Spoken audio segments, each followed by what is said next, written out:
Хо-хо! Приветствую всех посетителей моего дурдома. Сейчас я вам расскажу, почему у меня опять начал стучать двигатель. Но вы хуй догадаетесь, из-за чего. Поскольку сегодня будет Новый год, поздравляю всех посетителей моего неебического дурдома с предстоящим Новым годом и будущей пьянкой. Желаю всем всего наилучшего.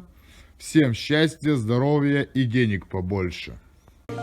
You can be my drug dealer boy. You can be my drug dealer boy. You can be my...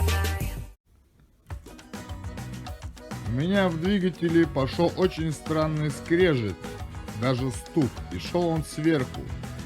В мой мозг с одной извилиной, которая существует для того, чтобы уши, блять, не отпали, пришла неебическая мысль, что это валы. Нихуя, не валы. Может быть, помпа. Подшипник начал наебываться. Не, нихуя. Тогда пришла другая мысль. Двигатель пиздой накрывается. А все оказалось гораздо проще. Сейчас я покажу, что это такое. А все оказалось гораздо проще. Получилось так, что вот это вот поеботина, в которую входит масляный щуп, просто, сейчас я ее уже поправил, задевал в нее шатун. И шел стук такой, блядь, который отдавался кверху. Сейчас я его уже выправил, стука быть не должно. А я уже испугался, у меня загорелся чек, хуй знает почему, но это я, блядь, сделаю диагностику.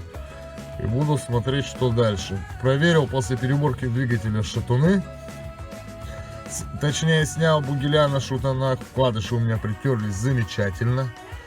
Двигатель после прошлой переборки у меня отмылся замечательно. Ну и так далее. Вот такая вот поеботина у меня случилась с движком. Из-за чего шел стук. Точнее, стук, скрежет, хуй не пойми какая пиздоболия. Но сейчас я все это устраню, и двигатель должен будет шептать. Еще раз поздравляю всех с предстоящим Новым годом.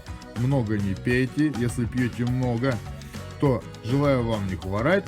Но, естественно, не садитесь пьяными за руль. И ни гвоздя, ни жезла, как говорится. Всем удачи!